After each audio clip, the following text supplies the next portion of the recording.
The little girl asked me if I was leaving.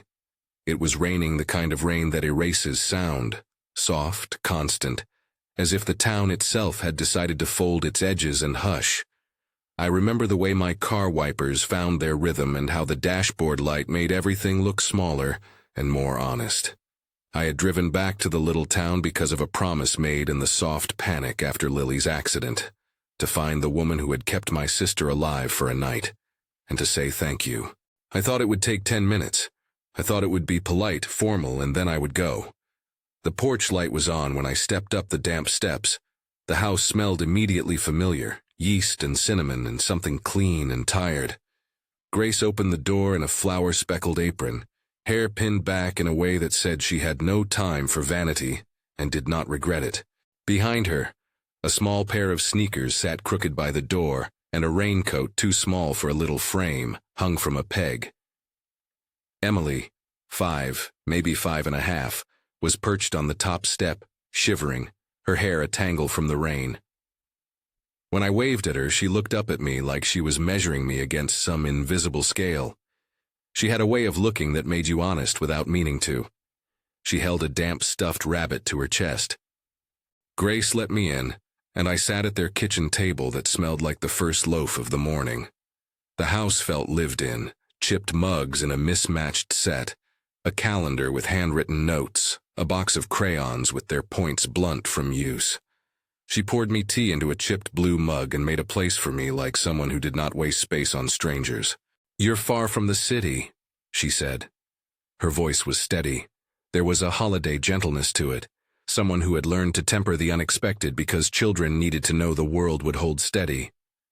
"I came for Lily," I said, "to say thank you for what you did that night." Grace's hands paused over her mug. There was a tightness at the corner of her mouth that reminded me of the urgency in the ER, of the voice I'd heard in a half-lit room saying our names. She didn't say she remembered. She didn't need to. Emily watched us over the rim of the table, eyes bright. Then, as if the question rose up inside her like a small bubble, she asked, "Are you leaving?" It was such a simple thing. The words hardly filled the space between us, but it landed like a measure taken. Her question made me aware of my own suitcase on the passenger seat of my car, of the way my life was a line stretched from one place to another. I had come to close a loop, to say thanks, then go back to a temporary job at the municipal planning office, and a small apartment that had been more boxes than home. I wasn't thinking about staying. No, I started. I heard how flimsy that sounded, and I wanted to fix it. "I'm not leaving right now." Emily nodded solemnly, as if that were enough. She turned back to her rabbit and began to color with one of the blunt crayons. For a moment, the world narrowed to the rhythm of rain, the warmth of tea, and the small scratch of crayon on paper. We talked for a while. Grace told me about Lily and the way people tell about close things, practical and careful. She described the night with a kind of economy that hid the fear and highlighted the work. When I thanked her properly, in the sort of way one thanks someone who has crossed a line into your life and changed it, she shrugged. "We do what we can," she said. "It's what anyone does." I left with the rain still on the car, and a sudden reluctance tightening in me like a muscle. I had intended to leave the small town behind as I had done before, packing up the weight of mistakes and moving where anonymity felt safe. But something in that kitchen, a small girl's urgent question and a woman's tired eyes, unsettled the plan. Over the next few weeks, what began as a wish to be helpful turned into routine.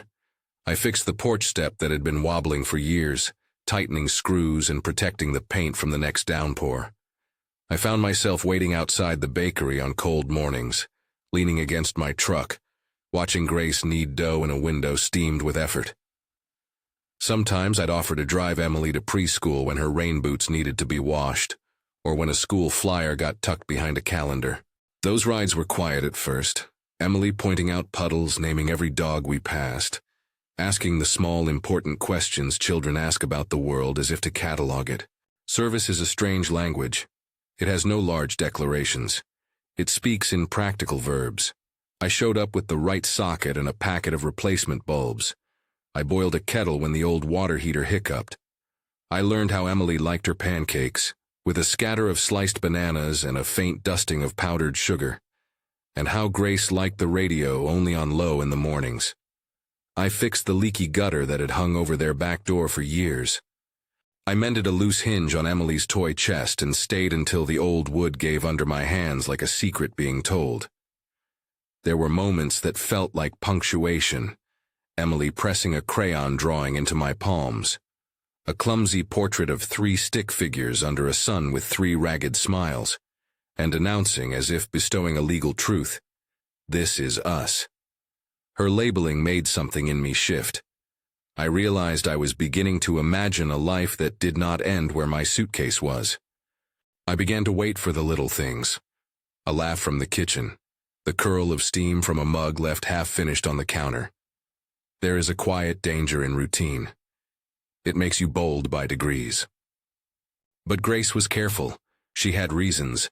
She had a past that left soft scars. How could it not? She had once trusted a person who folded himself into their life, then left wounds where warmth should have been. That history sat with her like a cold stone in a pocket, heavy, reminding. She was older than me by a handful of years, old enough to have learned certain lessons I had not yet learned, old enough to notice how the town glanced at a relationship that looked like ours. She would sometimes fold her hands and look away when I lingered near the sink. Once, when the subject drifted to the future, she said carefully, almost scientifically, "I don't do risks that involve Emily. Not anymore." There was more than her caution. There was a dignity in how she made decisions. She would say no when no was needed. She would accept help when it was sensible. She was the one who bounded into a crisis with efficiency and tenderness both. Never the dramatic rescuer, but the steady hand that knew how to repair. That steadiness was part of why I kept showing up. I didn't intend to convince her with a speech. I intended to prove with consistency. People in small towns notice what they can't ignore. The first rumblings were a collection of glances and stopped conversations in the hardware store. A neighbor who used to nod and wave now offered thin smiles. There were comments, not always unkind but heavy with curiosity. "She's young for you to..." And he's a good worker, though. The town has a soft spine. It bends around what it thinks it understands. I loved Grace in a way that was patient, not frantic. It was a love built of the kinds of things that don't appear on postcards, showing up with coffee after a long night, picking up Emily from a friend's house when she was too tired to ride her bike, listening to Grace talk about the way bread should feel as it leaves the oven. I found myself reading small marks on the calendar, school holidays, days when Grace's shift ended late, and adjusting my plans. Love, in practice, asked little things of me, and I met them mostly because I wanted to. But love also makes you brave enough to speak. One summer evening, with a sky the bruised color of old wine, I went to the small garden behind their house. The garden was modest, tomato vines trained along a trellis, a stubborn patch of chives, a small row of marigolds Emily had planted last spring. But it felt like a private world. Emily was asleep. The house hummed with the slow breath of domestic life. I found Grace watering the tomatoes, sleeves rolled, sinews in her forearms catching the last light. "I have to tell you something," I said. The words felt enormous in that tiny space. She didn't look at me immediately. She kept her hands busy with a hose as if the arc of water could steady everything fragile inside us. "What?" she asked. I'm not sure how to say it without sounding foolish. I moved closer, and the scent of earth and tomato leaves filled the air. "I love you. I stopped because saying it out loud made it simpler and scarier at once. I love you. I'm not interested in something that would make things worse for you or Emily. The rest of the sentence would have been a plea. Instead, I let silence hold what I couldn't fix with words. She set the hose down slowly and turned to me. For a long time, she said nothing. The shadows of evening lay across her face like a map. Then she said, very simply, "I know how to read when someone is kind out of guilt. I know what it looks like when someone is here because it's easy. I don't need another person to leave. I don't want Emily to learn that people come and go." She named the fear plainly.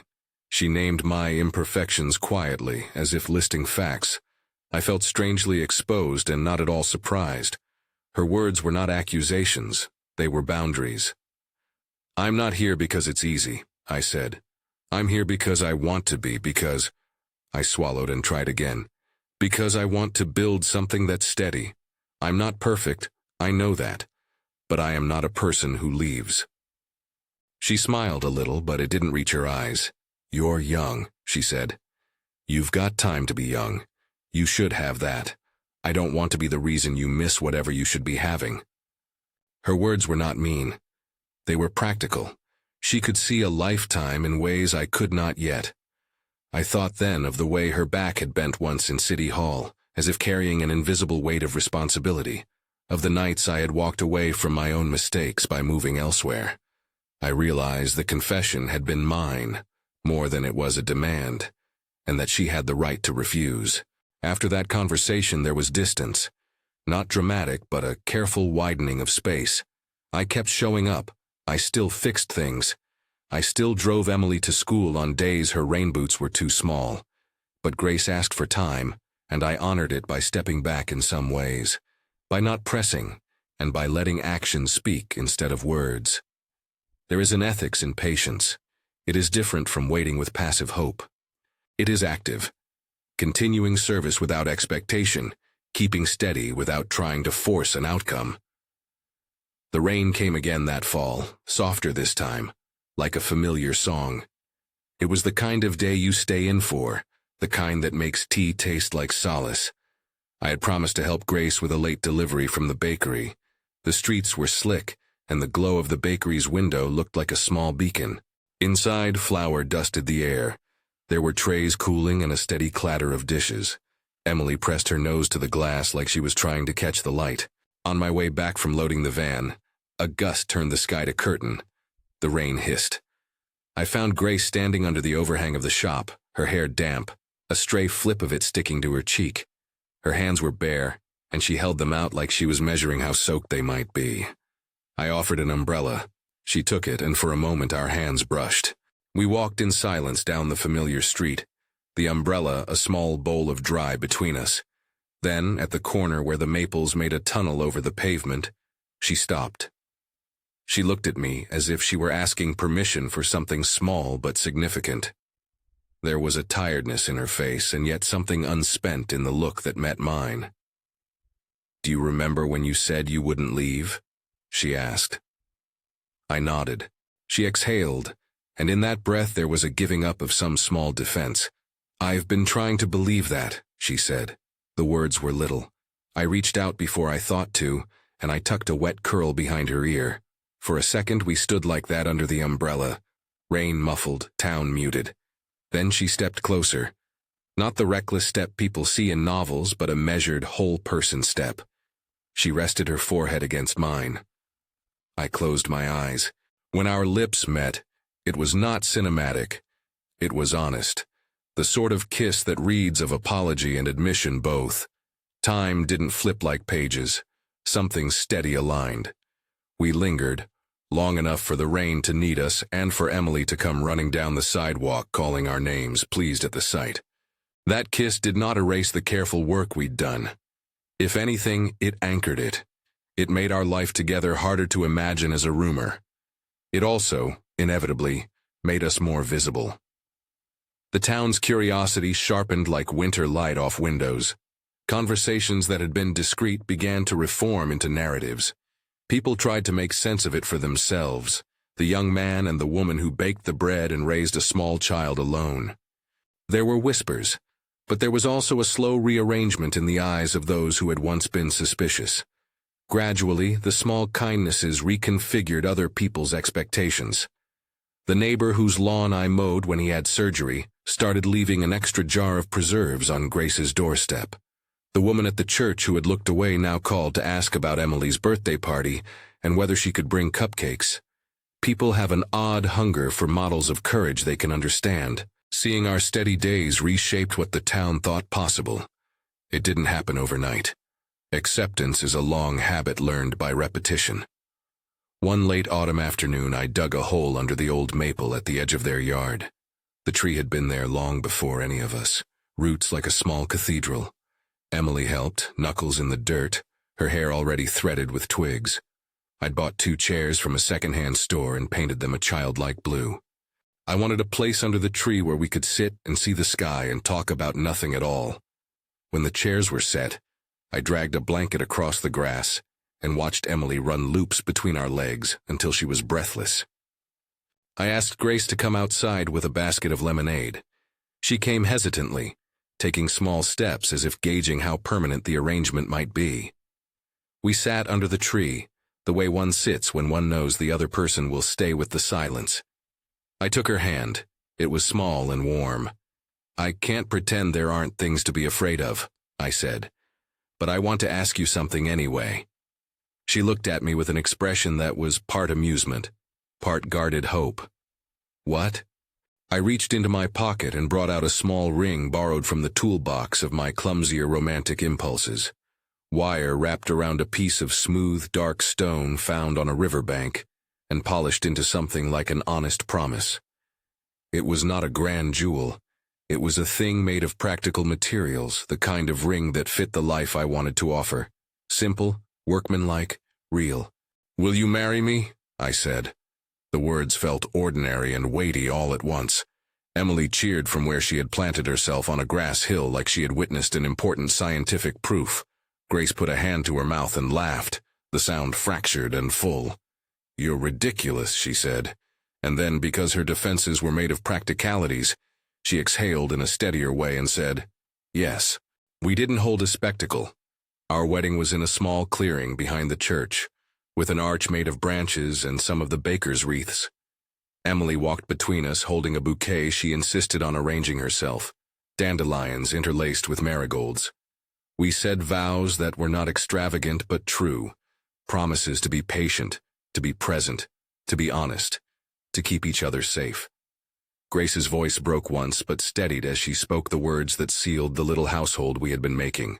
The town came in small numbers. Neighbors who had once been curious, a few faces from the bakery, the neighbor whose lawn I had mowed. There was silence. Then the sound of someone clapping so hard it seemed to come from the back of the crowd with surprising force. Afterwards, we stood under the tree and watched Emily dart through the froth of leaves, like she was testing the world's limits. Life around us resumed its ordinariness. Laundry, work shifts, school concerts. Except that ordinary felt fuller, as if a small light had been fixed in a place that used to be dim. Years settled into a pattern, and in those patterns there was holiness. Mornings smelled of coffee and buttered toast. Evenings were notes of quiet, homework spread across the kitchen table, the soft ticking of the oven timer, the low hum of a radio playing a station that always seemed to have the right song. I learned how important it was to be the person who could unjam the washing machine without a look of panic on their face. Grace taught me, with a mixture of patience and annoyance, the right rhythm to knead dough. Emily taught me the names of every cloud she could see, and the rituals of bedtime that included a ridiculous parade of stuffed animals. There were difficult moments that didn't make for good stories. There were fights that ended in apologies and small repairs.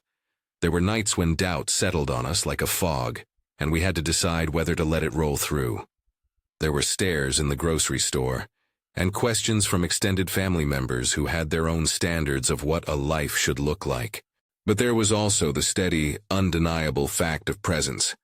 Me driving home to the porch light, her arranging the shoes by the door, Emily running out to greet us as if each return were a triumph. Children have a way of making permanence visible. There were times when Emily would wake in the middle of the night, scared of a thunderstorm or a bad dream, and she would find me in the kitchen or sitting at the edge of her bed. She would ask, sometimes in the thin logic of a child's fear, "Are you leaving?" And I would, without fail, answer, "No." The phrase became ritual, a small vow repeated until its meaning hardened beyond its syllables. She learned to trust not in single speeches but in repeated actions. She learned that promises are kept when they are practiced. The town, which initially watched us like a play that might fizzle before intermission, began to alter its story. Neighbors who had once whispered began to bring casseroles when we were sick. The owner of the hardware store recommended me for a small contract.